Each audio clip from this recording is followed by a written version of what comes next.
Good morning. I would like us to talk about time management. Now, time management is this thing where we try to manage time. And as we discuss this topic, I would like to point out a couple of ideas. Now, first of all, when we speak about time, of course, we have different definitions of time. Is it the ticking away of time, or is the moment that is ticking away? And that is something we will not be discussing today. But just to get a little more depth of what we talk about when we talk about time, we have different perspectives of when we speak about time. First of all, we can have like a past time perspective. This is where we learn out of past mistakes, past events that happened, experiences we had, which is a good thing, and that's something we should do.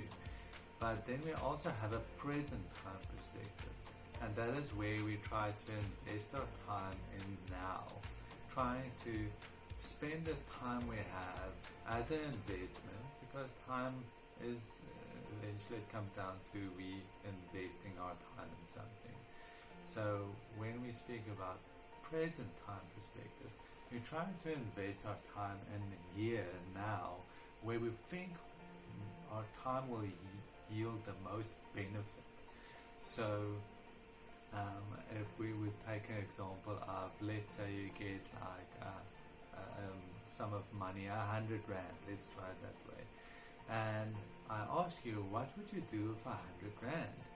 And you choose that you want to go to the movies, for instance. It will cost you 100 Rand and you will be able to watch a movie. And you will reap the benefits right now in this moment. And then we also have a future time perspective. That's where we are trying to do things now to help us in the future in some way, trying to yield value in the future. So we have this past, present, and future time perspectives. And the way we see time will also fit into these three categories. If we constantly go back to the past and we have unresolved issues, we spend too much time in the past time perspective.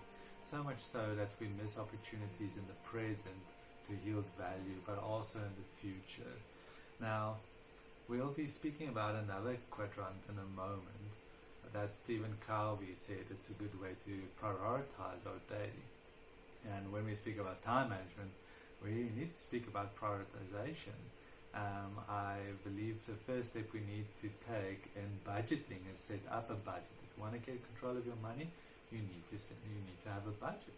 If you want to get control of your time, you need to have a daily planner. And it's something that I don't like having. I don't like having a daily planner. I don't like having a budget. But without those tools, my time and money just runs away. So we need a game plan for our time and our money. And money and time are so closely related that you would hear some famous phrases, for instance, like time is money. So those two are just so related to each other. But let's get back to these perspectives. So Covey also introduced a principle. He said we need to try and be proactive. Now, a friend of mine, you might have heard this story before, but a friend of mine said once, let's go cycling. And I said, yes, I would like to go cycling. Then he said, let's go cycling and camp at a campsite. I said, wonderful.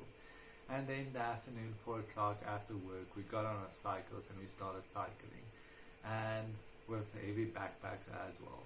And as we were cycling, we went on this dirt road, a very bumpy dirt road, and I was starting to get irritated.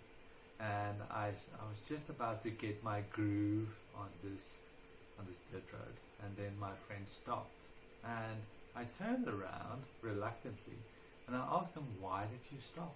And he said, but there's this big rock in the road, and if he doesn't doesn't push it out of the road, it's going to be night soon, and when night comes, cars isn't going to see this rock in time, and there's going to be an accident. So he's going to push this rock out of the road so that people can be safe later tonight. And that's a good example of having a future time perspective, being proactive, doing things now to make the future better. even if it's not your future. Okay, so we have these three time perspectives, and then Stephen Covey, like I said, he said we have these four quadrants. Now he said, first of all, it's urgency and it's importancy.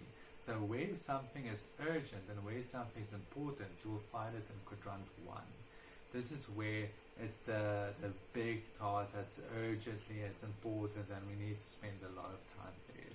But next, it will be things that's important, but it's not necessarily urgent. And that's quadrant 2. That's where we are planning our test, making summaries, doing things that's important, but it's not really urgent now.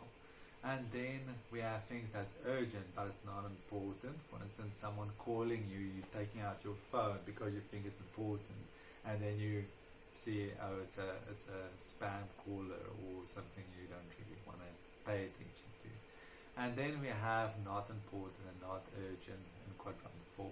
And that is where we sadly spend most of our time.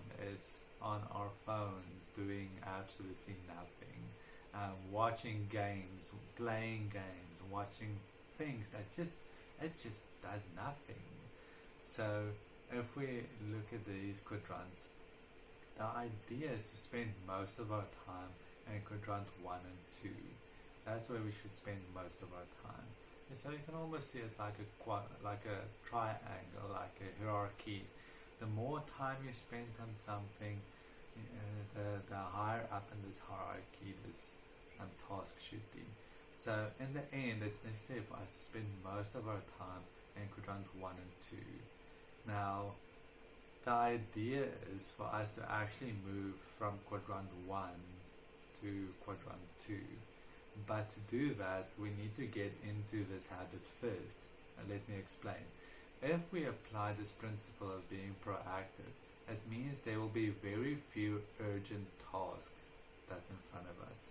So we won't have to spend time in quadrant 1 anymore. We'll need to spend more time in quadrant 2, where we are actually doing important tasks before time. So in the beginning, when you first see this, being proactive means spending time in quadrant 1 and 2. But as you grow in this, you will start moving more to quadrant 2. Quadrant 2 is where you have most of your focus. That's where you're doing tasks now to make your future better, not just trying to extinguish flames at this moment, but you're actually making your life better in the future. So when we get back to this example of the time perspectives, you had 100 Rand, you spent your 100 Rand at the movies, okay? Where a future time perspective person would spend this money by investing it at 7% interest. Now, you might be thinking, 7% interest, 100 Rand, how much could that be? It's about 33 cents, okay, that you will earn, which isn't that much. So, and that's what future time perspective does. It gives us extra money, but in the beginning it's so little that you don't really care. You're brushing it off, saying, man, 33 cents, what you can do nothing with it. But the thing is, if you invest another 100 Rand, it will be 66 cents, and there will be a compound effect.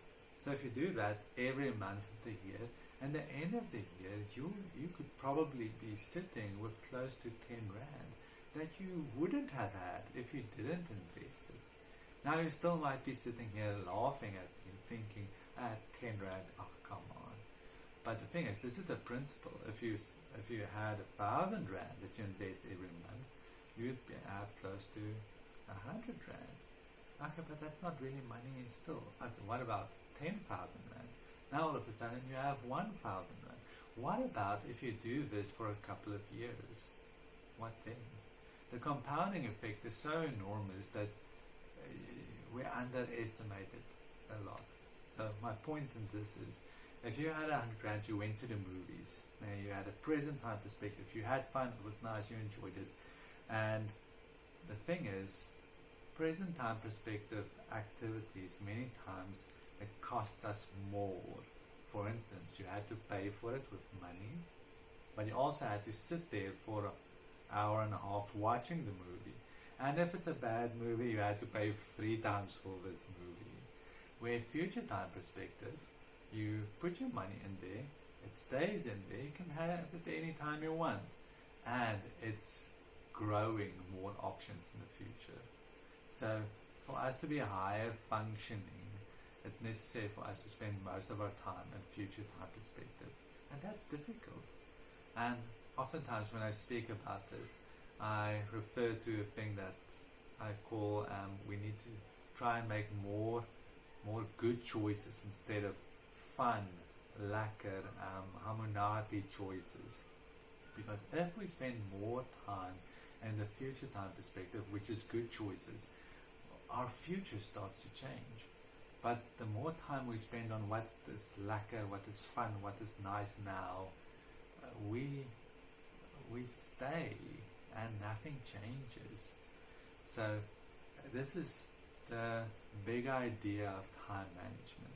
To try and spend most of our time in future time perspective, and also to live in quadrant 1 and 2 most of the time. And if we start budgeting our time as well, trying to spend our time in the best way possible. Now, this is the first step in time management. Look at my other video on time management as well to get a more in-depth idea of this quadrant and also this future, present, and past time perspectives. Thank you so much.